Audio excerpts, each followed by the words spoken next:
तुलसी को जल देते समय बोलने चाहिए ये 3 शब्द, सभी मनोकामनाएं पूर्ण हो जाती हैं। दोस्तों, पिछले वीडियो में हमने आपको तुलसी को जल देने के महात्म्य की कथा सुनाई है। आज के इस वीडियो में हम जानेंगे तुलसी को जल देते समय क्या बोलना चाहिए। एक बार की बात है, देवी सत्यभामा ने भगवान श्री कृष्ण से तुलसी को जल देने का महत्व पूछ लिया था। तब भगवान श्री कृष्ण ने उन्हें उसका महात्म्य सुना दिया था। आगे देवी सत्यभामा कहती है, हे स्वामी, आपने मुझे तुलसी को जल देने का महत्व तो बता दिया है, किंतु अब मेरे मन में यह जानने की जिज्ञासा हो रही है कि तुलसी को जल कैसे देना चाहिए, तुलसी को जल देने की सर्वोत्तम विधि कौन सी है तथा तुलसी को जल देने का मंत्र कौन सा है। कृपया आप मुझे इन सभी प्रश्नों का उत्तर दें। तब भगवान श्री कृष्ण देवी सत्यभामा से कहते हैं, हे प्रिय, जिस प्रकार से मैंने तुम्हें तुलसी का महात्म्य सुनाया है, उसी प्रकार से तुलसी को जल देते समय बोले जाने वाले मंत्र का भी बड़ा महत्व है। यह मंत्र केवल 3 शब्दों का है, किंतु इसका प्रभाव बहुत कल्याणकारी है। जो भी मनुष्य नित्य तुलसी को जल देते समय अपने मुख से केवल ये 3 शब्द बोल देता है, तो साक्षात लक्ष्मी उसके घर में प्रवेश करती है। उसकी दरिद्रता समाप्त हो जाती है, उसे धन धान्य की प्राप्ति होती है। वह मंत्र बताने से पूर्व मैं आपको तुलसी के इस मंत्र का महात्म्य सुनाता हूं। इस महात्म्य को सुन लेने मात्र से ही मनुष्य के समस्त पाप नष्ट हो जाते हैं। उसे 100 वर्षों तक तुलसी को जल देने का पुण्य प्राप्त हो जाता है। इसीलिए देवी, आप इस कथा को ध्यान से पूरा जरूर सुने। देवी सत्यभामा कहती है, हे प्रभु, मैं इस कथा को पूरा अवश्य सुनूंगी, आप मुझे तुलसी के मंत्र का महात्म्य सुनाइए। श्री कृष्ण कहते हैं, हे देवी सत्यभामा, दक्षिण में एक अत्यंत शोभायमान नगरी थी। उस नगरी में सुशर्मा नाम का एक खोटी बुद्धि का ब्राह्मण रहता था। पापियों का तो वह शिरोमणि था। उसका जन्म एक ऐसे ब्राह्मण परिवार में हुआ था जो पाप कर्म करने वाले, शास्त्र ज्ञान से शून्य थे। वह जन्म से तो ब्राह्मण था, किंतु कर्म से वह अत्यंत दुराचारी था। वह न पूजा पाठ करता, न ध्यान करता, न जप, न होम और न ही अतिथियों का सत्कार करता था। उसके द्वार पर आए अतिथियों को बिना दान किए ही क्रूरतापूर्वक भगा देता था।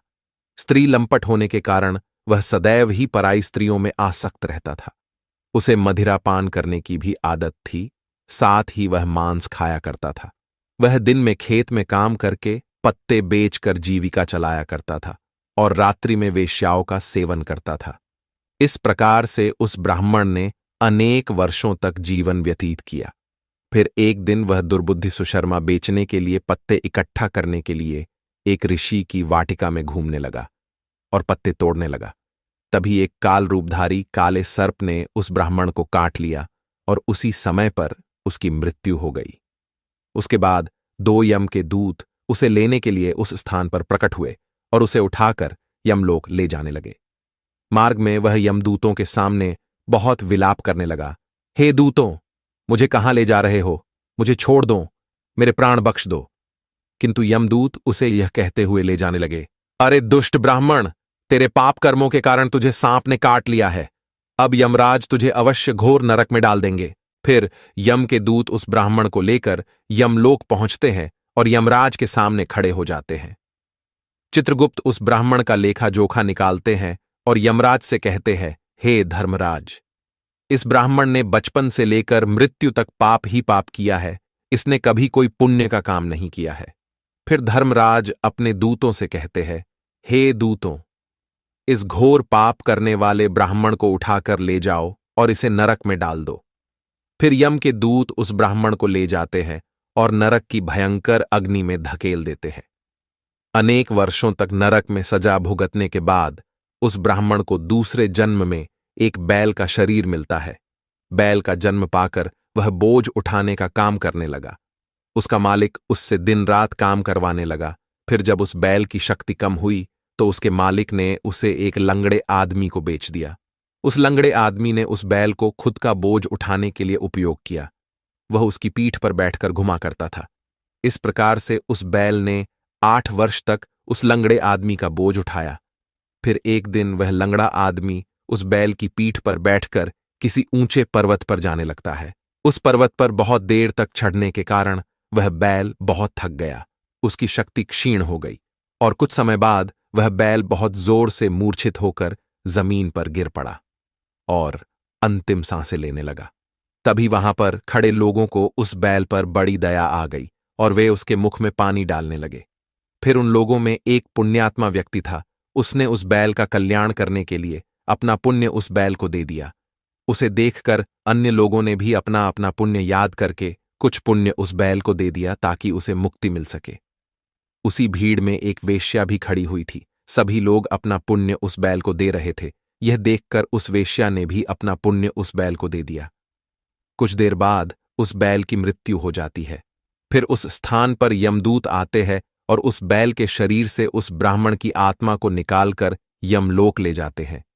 यमलोक ले जाने पर उसे यमराज के सामने खड़ा किया जाता है और फिर चित्रगुप्त उसका लेखा जोखा देखते हैं तो वे आश्चर्य में पड़ जाते हैं। उस वेश्या के द्वारा उस बैल को दिया हुआ पुण्य बहुत बड़ा होता है। उस पुण्य के प्रभाव से उसके सभी जन्मों के पाप नष्ट हो जाते हैं। फिर यमराज उस ब्राह्मण के सभी पाप क्षमा करते हैं और कहते हैं, हे ब्राह्मण, उस वेश्या ने तुझे अपना पुण्य देकर तुझ पर बड़ा उपकार किया है। केवल उसी के पुण्य के कारण तुम्हारे सब जन्मों के पाप नष्ट हो गए हैं और यमराज उसे फिर से मनुष्य जन्म प्रदान करते हैं। इस बार वह पृथ्वी पर आकर एक उत्तम ब्राह्मण कुल में जन्म लेता है। उस महापुण्य के प्रभाव से उसे इस नए जन्म में अपने पूर्व जन्म की बातें याद आने लगती है। जब वह ब्राह्मण बड़ा हो जाता है तो उसे याद आता है कि पिछले जन्म में जब वह बैल था तब एक वेश्या ने उसे उसका पुण्य दे दिया था। इसीलिए उसके मन में उस वेश्या के बारे में जानने की इच्छा होती है और उस महापुण्य के बारे में जानने के लिए उस वेश्या का पता लगाकर उसे ढूंढते हुए उसके नगर में चला जाता है। वह वेश्या अब बूढ़ी हो चुकी थी। फिर जब उसे वह वेश्या मिल जाती है तो वह उसके सामने जाकर उसे बार बार प्रणाम करता है और उस वेश्या का धन्यवाद करने लगता है। वह वेश्या कहने लगती है, हे ब्राह्मण श्रेष्ठ, आप कौन हैं और किस कारणवश आप मुझ वेश्या को धन्यवाद दे रहे हैं? मैंने आपका कौन सा कार्य किया है जो आप मुझे नमस्कार कर रहे हैं? तब वह ब्राह्मण कहता है, हे माता, मैं वही बैल हूं जिसे तुमने अपना पुण्य दे डाला था। अपने पाप कर्मों के कारण मुझे पिछले जन्म में बैल होना पड़ा था। उस पर्वत पर जब मैं मर रहा था तो तुमने मुझे अपना पुण्य दिया था। तुम्हारे पुण्य के प्रभाव से ही आज मुझे फिर से मनुष्य जन्म मिला है। तुम्हारे द्वारा दिए गए उसी पुण्य के कारण मुझे अपने पूर्व जन्म की सारी बातें याद है। किंतु हे माता, मैं आज यहां पर यह जानने के लिए आया हूं कि तुमने मुझे उस समय पर अपना कौन सा पुण्य दिया था जिस कारण से मेरे सभी जन्मों के पाप नष्ट हो चुके हैं। मैं उस पुण्य के बारे में जानना चाहता हूं।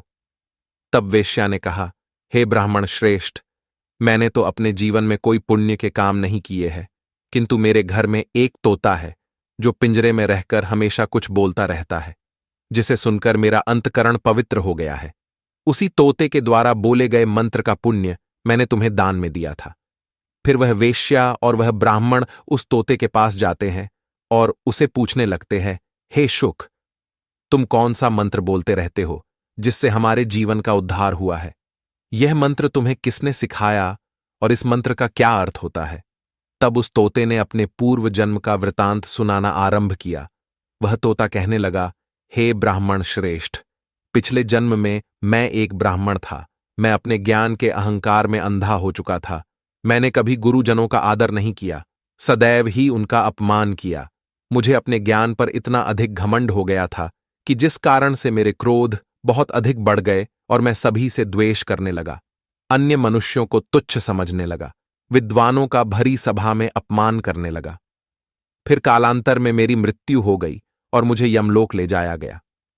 पूज्य जनों और गुरुजनों का अपमान करने के कारण मुझे तोते के कुल में डाल दिया गया और मेरा जन्म एक तोते के रूप में हो गया। मेरे पाप कर्मों के कारण छोटी अवस्था में ही मेरा अपने माता पिता से वियोग हो गया। फिर मैं पेड़ की डाल पर बैठकर रो रहा था तो उसी स्थान से कुछ मुनि जा रहे थे। उन्होंने मेरी दयनीय पुकार सुनी और मुझे लेकर अपने आश्रम में चले गए। वहां उस आश्रम पर उन्होंने मुझे एक सुंदर पिंजरे में रखा और मेरा अच्छी तरह से ख्याल रखा। वे मुझे नित्य भोजन दिया करते थे और पढ़ाते थे। उस स्थान पर वे ऋषि मुनि, उनकी स्त्रियां और बालक सभी नित्य तुलसी के पौधे को जल देते थे और उसके सामने एक मंत्र का जाप करते थे। उन्हीं के मुख बार बार उस मंत्र को सुनकर मैंने उसे रट लिया और तभी से मैं उस मंत्र को जान गया हूं और वही मंत्र में दिन रात बोलता हूं। उस मंत्र के प्रभाव से मेरी कभी मृत्यु नहीं हुई और मेरी आयु 100 वर्ष की हो गई और मैं इतने वर्षों तक जीवित रहा। इसी बीच एक रात को एक चोर उस स्थान पर आ गया और उसने मुझे वहां से चुरा लिया और फिर इस वेश्या ने मुझे उस चोर से खरीद लिया। इस वेश्या के घर पर आने के बाद भी मैं उस मंत्र को बोलता रहता था, जिसे सुनकर इस वेश्या का मन भी पवित्र हो गया और इसने वेश्या का काम छोड़कर भगवान विष्णु की भक्ति करने लगी। उसी मंत्र के प्रभाव से मेरे पूर्व जन्मों के सभी पाप नष्ट हो गए और उसी मंत्र के प्रभाव से इस वेश्या का भी अंतकरण पवित्र हो गया। हे ब्राह्मण देवता, उसी मंत्र के पुण्य से आप भी पाप मुक्त हो गए हैं। इस प्रकार से तोते ने उस ब्राह्मण को और उस वेश्या को सारा वृतांत सुना दिया, जिसे सुनकर वह ब्राह्मण और वेश्या दोनों ही अत्यंत प्रसन्न हुए और फिर वे दोनों ही नित्य तुलसी को जल देकर उस मंत्र का जाप करने लगे। फिर वह तोता, वेश्या और वह ब्राह्मण तीनों उस मंत्र के प्रभाव से दिव्य विमानों में बैठकर विष्णु लोक को चले गए। श्री कृष्ण कहते हैं, हे देवी सत्यभामा, देखा आपने, केवल तुलसी के इस मंत्र के प्रभाव से उस तोते के, उस वेश्या के और उस ब्राह्मण के सभी पाप नष्ट हो गए हैं। इसीलिए प्रत्येक मनुष्य को रोज तुलसी को जल देते समय इस एक मंत्र का उच्चारण अवश्य करना चाहिए। हे देवी, वह मंत्र इस प्रकार है, इसे तुम ध्यान से सुनो। ओम वृंदावन्ये स्वाहा, ओम वृंदावन्ये स्वाहा। श्री कृष्ण कहते हैं कि जो भी स्त्री नित्य तुलसी के समक्ष इस मंत्र का उच्चारण करेगी वह सौभाग्यशाली बनेगी। जो भी पुरुष तुलसी के सामने इस मंत्र का उच्चारण करेगा उसे अक्षय धन की प्राप्ति होगी। जिस घर के सामने नित्य तुलसी की पूजा की जाएगी उस घर में साक्षात लक्ष्मी का वास होगा। तुलसी का यह मंत्र मंत्रराज कल्पतरु है, यह समस्त फलों को प्रदान करने वाला है। अतः जो भी तुलसी के सामने इस मंत्र का उच्चारण करेगा उसे संपूर्ण सिद्धियां प्राप्त होगी। स्त्रियों को सदैव ही स्नान करके, अपने बाल बांधकर, मांग में सिंदूर भरकर नित्य तुलसी को जल देना चाहिए और इस मंत्र का उच्चारण करना चाहिए। रोज तुलसी के पौधे की परिक्रमा करनी चाहिए, इससे सभी दोष नष्ट हो जाते हैं। नित्य शाम के समय तुलसी के पास दीपक जलाना चाहिए और तुलसी के पास बैठकर भगवान विष्णु की आराधना करनी चाहिए। तुलसी के पास दीपक जलाने से मनुष्य को धन धान्य की प्राप्ति होती है। हजारों अमृत के घड़ों से नहलाने पर भी श्री हरि को उतनी तृप्ति नहीं होती जितनी वे मनुष्यों के द्वारा तुलसी का एक पत्ता चढ़ाने से प्राप्त करते हैं। 10,000 गाय के दान से मानव जो फल प्राप्त करता है वही फल तुलसी पत्र के दान से पा लेता है। जो मृत्यु के समय अपने मुख में तुलसी पत्र का जल पा जाता है वह संपूर्ण पापों से मुक्त होकर श्री कृष्ण के धाम जाता है।